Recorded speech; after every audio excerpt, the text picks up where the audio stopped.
Going live in 3, 2, 1. Welcome back, everybody, to the Midnight Radio Podcast, an experimental artsy radio show hosted by yours truly, Log In with Yzzy. We took a break from last year and left off with our Valentine's special, bringing you a fresh topic and schedule for this evening or morning show. But first of all, good morning and good evening, everybody, and to all those who celebrated, Happy Lunar Year. If you're unfamiliar with it, the Chinese New Year lasts for 15 days, and this past Friday marked the end of the Ox celebration. In today's rundown after the break, I'm going to start off by sharing my experience of how I deal with annoying relatives. Being grateful for being with family during this new year. We've got a fresh chart of new songs, bringing you originals both in English and in Mandarin, so stay tuned. Instead of written poetry this week, we'll also be portioning some of the podcast for a live excerpt reading from a book called House of Koi. And the reason why is, firstly, it is written by my junior in high school, and I have an interesting anecdote to go with it.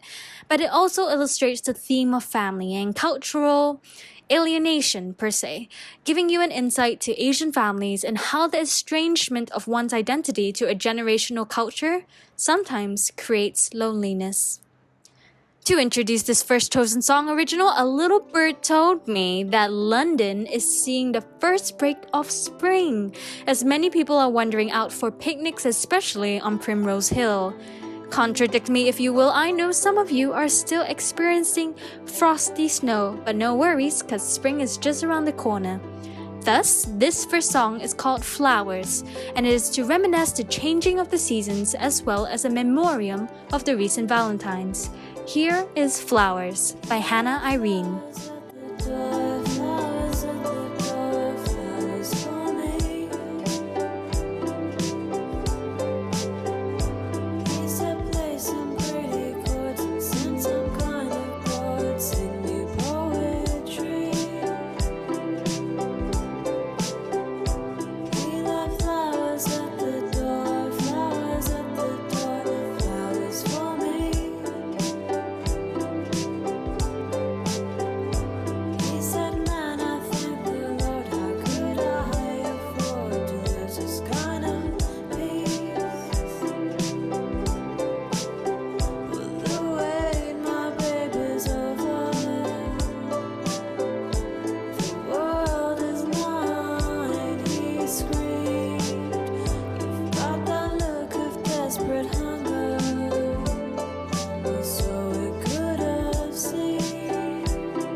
That was Flowers, an original performed by Hana Irene, who was my university coursemate back in Warwick. Now, I never really hung out with Hana during my bachelor years, but I would always admire her and how she would always stroll to the first row in the lecture halls looking so classy, and on her social media pages sharing such intellectual thoughts about life, dating, and random things, even sharing her music. Hana's songs honestly transport you into different vivid immersions of emotions, so I hope you enjoyed that one because Flowers is definitely one of my favorites. Nevertheless, we've come to the anecdote portion, which I hope will inspire you, as this is a close story to my heart.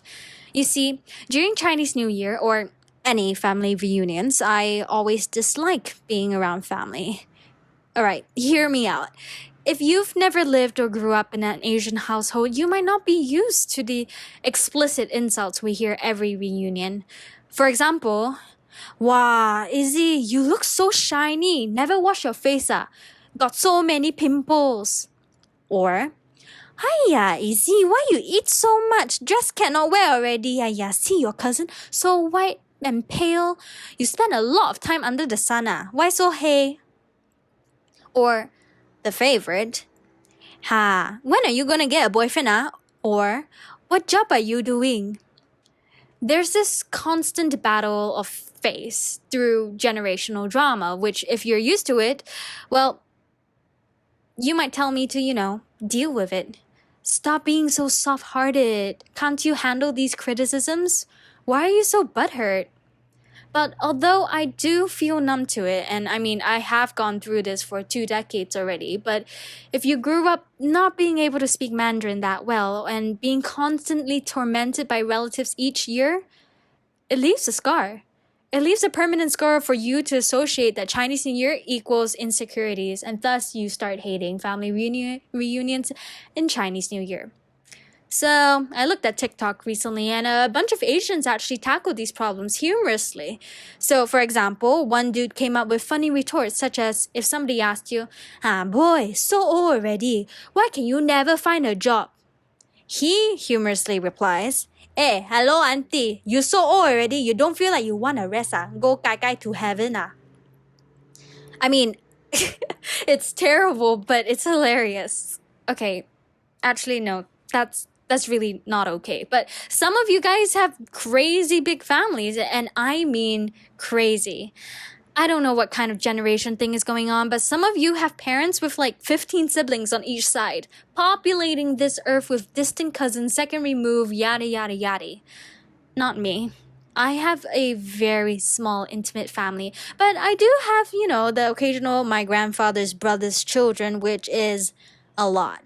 And they're all Chinese educated and only speak Mandarin, whereas English is my most comfortable language as I grew up in an international school. So there's always already this expectation to, I don't know, subtly bully the privileged banana kid who doesn't speak your language. Of course, I think millennials or Gen Z don't do this, but you know how in British conversations they kind of insult you through sarcasm? Yeah, Asian people do that, but explicitly. So, like, for example, I have this uncle who would literally say, "Hey, your father is doctor. Why his daughter do arts one? Aren't you ashamed of the family?" "Oh, wait. Yeah, 'cause your parents spoil you, right?" Like, excuse me? What is your problem? Just because my father's a doctor doesn't mean that I'm stupid for following the arts. Anyways, I don't want to spend this portion complaining, but this is just the background context, yeah, of why I dislike relatives. And wow, it is so noisy outside. I'm not sure if you can hear the motorcycles. But anyways, remember the theme of this anecdote is not I hate family, but how I learned to be grateful for family this coming year. If you can see my face right now, I'm cringing as I say that. Anyways, what I want to say is how I managed to slowly overcome the trauma of facing relatives as I get older. And to do this, I'll use the story I constantly heard when I was a child, or from an unknown excerpt audiobookish. I think it's by Amy Tan, just one of the greatest Asian writers ever. It should be from her book, The Joy Luck Club. Anyways, when I was little, I always heard this audiobook about this Chinese girl inviting her white boy crush and his father over for Chinese New Year dinner. She was an American Chinese immigrant, and I just remembered listening to how embarrassed she was when her loud uncles burped and swore, eating strange dishes like frog sweet chicken or pooling fish bellies and sunken tofus that stunk the place. The storytelling was so vivid that I immediately related to her, as I wouldn't want to expose my weird, obnoxious family and culture to a white boy that I liked. However, the story ends with the mother noticing her shame and bringing her quietly out to the kitchen. She asks the girl what's wrong, who gets into a broken, raw emotional confession of how she hates how her family embarrasses her and how the Chinese food, makes her feel different. In the end, the mother gently tells her that she understands how the girls feel, but she shouldn't be ashamed of her heritage. Instead, if she looked closer, Sorry, I lost my place. If she looked closer, she would realize how her uncle was trying to ease the tense awkwardness out of the room with his loud, funny tales, or how her grandmother was showing love to the white boy by putting the best pieces of fish on his plate, or how the father had gone out to prepare sodas in case they weren't used to Chinese tea, or the fact that her mother had prepared all of the girls' favorite dishes for this particular evening. I think that was how the story goes, and it is one that lingers in my mind all these years, and it leads me to reflect, is it hard to deal with family taunts? It is hard to deal with family taunts, whether it is a parental battle of honor and face, and that you may have insecure trauma growing up. Yet, they are of another generation, and where perhaps asking these questions are the only types of questions they know how to connect with you. I mean, what else would you ask a distant relative who you're not close to? Hey, how's that D&D adventure you lead going on? Okay, that was a really weird example, but if you think about it, career, love, and health questions are themes that Asian families surround themselves in. Like prosperity, honor, and good luck. We're sometimes blinded by all the bad and only remember that when we're older, these negative thoughts dwell on us. But if we reflect back, I now notice that the auntie who always asked me why I had so many pimples always gave me a skincare test product to help. Now I don't know if that was more insulting, but at least she tried to help in a way. Or the uncle who always taunted me for going down my career choice, and though how unpleasant his questions may be, he always brought my favorite desserts randomly once a month. So yeah, the negative does outweigh the positive sometimes, but and maybe I can't really forgive, quote unquote, my family for calling me a spoiled butthurt girl who can't take criticism, but they're trying to reach out to me in their own way, and that's okay. During the pandemic, some of us is separated from loved ones and may feel homesick. So despite everything that's happening, let us be thankful for those we have around us, whether it is our kin or chosen family. Let us just be grateful. We'll see you after this original song, 最爱笑的一面 by Zoe. 我不在的日子，你有过得好吗？最近一个人在床上回想你的笑话，用着你送我的吉他，反正蛮盖的不浪漫，唱出我没对你说的话，又在想起一起度过的美丽时光，和你在下月的青春回忆我怎么忘？天堂的解释和你完全都比不上，因为他们没踏过在我肩膀。我自己度过一天又一天，请告诉我怎么不想念，我紧紧把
间。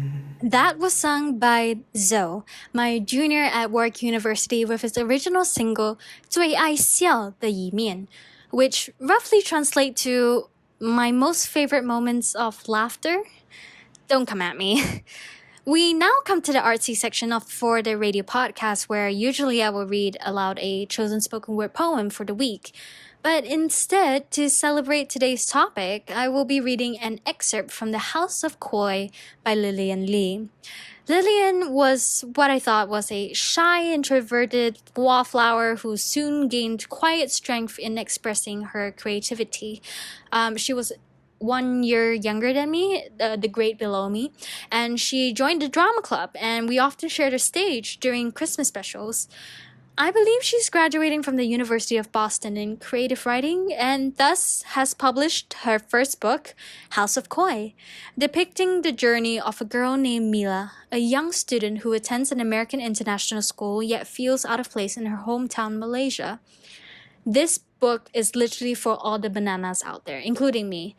Thus, themes of cultural anxiety and alienation is wrapped through Lillian's genuine and raw narrative voice that really relates to me on a deeper level since both of our experiences. Excuse me, I'm recording here. Gosh, these motorcyclists. Anyways, I really relate to this particular story because me and Lillian both went to an American international school, and thus our experiences can be considered very similar to Mila. Let me just hold up the book cover right here. Look at it. Isn't it beautiful? The House of Koi. We'll be reading snippets of the first chapter entitled 新年快乐, or Happy Chinese New Year. So sit back, grab a warm drink, surround yourself with fairy lights as we transport you to a bubbling household filled with laughter, chasing cousins, koi ponds, and delicate decorations. Mind you, I'll be skipping a bit for the excerpt of chapter 1 just because there are some moments that I will try to fit into the podcast. In this snippet of chapter 1, the cousins, the main character, Mila, her cousin Jane, and cousin Ming, are lining up to say family blessings, Chinese family blessings used to tell the elders while receiving ang pao. And here in this chapter, it talks about the anxiety Mila goes through about not knowing Mandarin and what to say and embarrassing herself in front of her entire relatives. Next in line huddled the teenagers. Mila was one of the oldest of her generations, and she stood at the back of the group with her closest cousins, Jane and Ming. What should I say this year? 新年快乐? Jane asked. She wore a tight red top that kept sliding up her stomach. Mila had to pull it down for her every time before one of their elders caught sight of her cousin's pierced belly button. That's so lame, Ming replied, wiping his thin-framed glasses with his striped red and gold shirt. He was shorter than the two of them, but it always felt as if Jane and Mila looked up to him. You can say Happy New Year every year. Say something more original. Does it matter what we say? Mila asked. She stood behind the two of them, and she startled when her cousins sharply turned to look at her. Ming raised an eyebrow. This isn't a game, you know. This has been the Chu family's tradition to collect ang pao for years, maybe even centuries. Everyone had to say an acceptable blessing or a form of thank you to receive an ang pao. This was another rule to add to the Chu family's rules. I think I'll say 身体健康, Ming said, putting his glasses back on. They were still speckled with dust and scratches and dulled his bright brown eyes. He refused to put on contact lenses no matter how many times Mila bugged him about it. What does that mean again? Mila asked. She was pretty sure it meant to enjoy good health, but with her poor Mandarin skills, she was never confident. My dear, dear cousin, you really need to work on your Mandarin. Ming shook his head sadly. It's sort of a tradition saying to say, please enjoy good health. Seriously, do you learn anything at that international school of yours? Jane asked. They always teased her for living in the city and studying in Georgetown International School. Jane was informed too, and Ming in Standard 6 in a public school in Bukit Mertajam, the mountainside. They didn't understand what she told them. She and her classmates were called sophomores. Of course I learned things. We just focus more on the American curriculum and we're not allowed to speak any other languages but English. But that's so stupid. Look how terrible your Mandarin is now. Jane poked Mila's forehead. At least now that you're transferring to our school, you'll learn the Malaysian way, Ming said, a little smugly. Jane jabbed him in the side, but it was too late. The blow was delivered. In a few days, her whole world would change. Rising and rising, the anxiety built up in her chest. Mila took a deep breath. It's only for a year, she reminded herself. You're right, she finally replied. Hopefully, my Mandarin will become better. The trio laughed in scattered chunks. Okay, so, Mila continued, filling the silence with the resonance of the O. 身体健康. Did I say that right? Yeah, your accent is pretty solid, cuz, Jane said. Wow, look, the queen has arrived, Ming said, his glasses shining a white glare from the lights. Mila looked back. Her granduncles and aunties assembled around her Lao Ma. They helped her, the matriarch of the family, to the first chair. Her crown of white hair seemed to stand like a halo around her in the night, and reflected the tinges of her copper-red blouse, creating an illusion of tiny flames licking her curls. 身体健康, 身体健康, Mila chanted.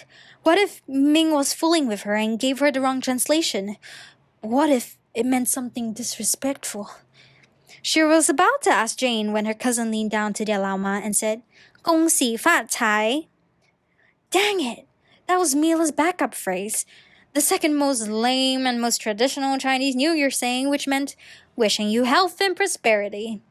Lao Ma smiled and handed her a long red envelope with cute faces of tigers, the symbol for this year's Chinese zodiac.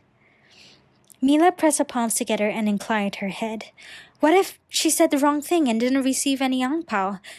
An unspoken rule was that you only accepted one ang pao from each relative, and no more. Mila panicked and said, 新年快乐! She'll think of a more original saying next year. There's always next year. Her great-grandmother smiled, touched her hand, and said in Mandarin, 长大健康. 努力学习. Grow up strong and healthy. Do well in school. At least, that was what Mila was pretty sure her Lao Ma said. Pretty sure. But Mila felt her face pale. She didn't want to think about school. Ming nudged her forward and she stammered a quick, 谢谢. Inside, the house seemed to be held together by a humongous slab of marble for the floor. Antique chairs stood, huddled in the middle with a low wooden table in their midst. Every piece of furniture seemed to hold a story.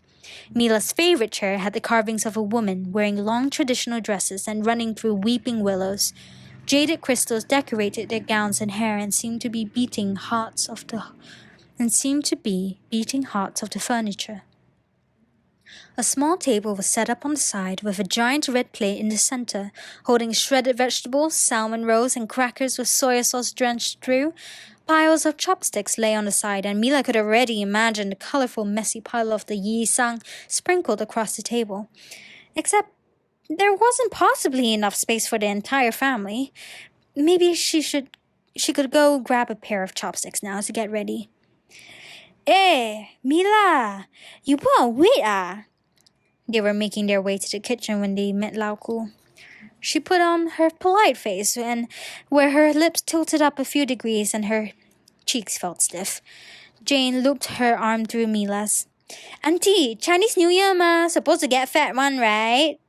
Jane laughed with a high airy sound. Mila smiled and Lao Ku returned the smile. Lao Ku means old aunt. As they passed through, Mila bit her bottom lip. Maybe she shouldn't eat too much, but the new year was always about eating. She nodded and continued down her tour mission. She wondered how her Malaysian accent always emerged when she came to Bukit Mertajam. An uncle leaned back to his chair as she walked by. Hello, Mila, hi. You how old already? Mila could see his cheeks were red, polite face on. Hello, loud chick. She looked down at her bare feet. Was that grass stuck in between her toes? We're both going to be 14, Jane answered in English. Oh, got boyfriend yet or not? The uncle asked, also in English. No, Mila said this time. Then she spoke. We go eat now. Wow, even though her whole family knew she only spoke English, she couldn't speak it correctly. They walked away, Mila's stomach leading the way. Now, I'm not sure if that was a good reading, and I really do apologize, Lillian. I really love your book, but my audio reading of it doesn't give it justice. I hope you guys can recognize and see how this book related exactly to my anecdote. Like, Mila did not know how to approach her relatives and always felt the taunts and felt ashamed of it. Well, that was wonderful. I haven't finished reading this book as I've been waiting to read it when I'm truly homesick or on a rainy day. Thus, usually to end the radio podcast, we talk about what I've been watching and reading this week. So for our book recommendation, The House of Koi by Lillian Lee is truly one you cannot miss. You can definitely buy it online on any bookstore and you can message me if you like a copy. As for movies, one to watch based on Chinese mythologies and Disney-like music is Over the Moon, which revolves not around Chinese New Year, but the Mooncake Festival. It is about a girl who longs to prove herself to prove to her father of the woman in the moon's undying love for her lover, and she flies a rocket to meet Chang'e, the moon goddess, the same woman, to get proof. It is beautifully animated, though the soundtrack must be commended as it is sung by the one and only Eliza Hamilton. Just joking. Philippa Sue, who plays the original Skylar's sister in Lin-Manuel Miranda's Hamilton on broadcast. Wow, his name is such a mouthful. However, one to definitely keep your eyes open for is this upcoming Disney feature of Raya and the Last Dragon. This is probably, if not the first time we shall ever see a Southeast Asian heroine in Disney's catalog, and the trailer just radiates the Last Airbender energies, especially with a Katara and Korra kind of protagonist vibe mixed with Zuko's blue spirit swords. It just looks amazing, and to have representation in the growing industry that has impacted everyone for generations, this is a step forward to allow our voices to be heard. I'm so excited for this. This is Raya and the Last Dragon. And with that concludes our radio podcast. I do hope you liked this episode. It should be a bit longer, but do let me know what you'd like to hear next. Or if you're a poet or a singer who is trying to gain exposure, send me your work. I'll love to feature you. Many of you have been actually telling me how you love to podcast, playing it while you drive to work, putting it on while you're cooking or doing groceries, and that just fills my heart. So stay tuned, everybody, and I'll see you next week. Ending today's radio podcast with a shaky cover of Rocket to the Moon from today's recommended movie, Over the Moon, by yours truly. Find the actual cover on the Login with Yzzy channel, and I shall see you next week. Log out.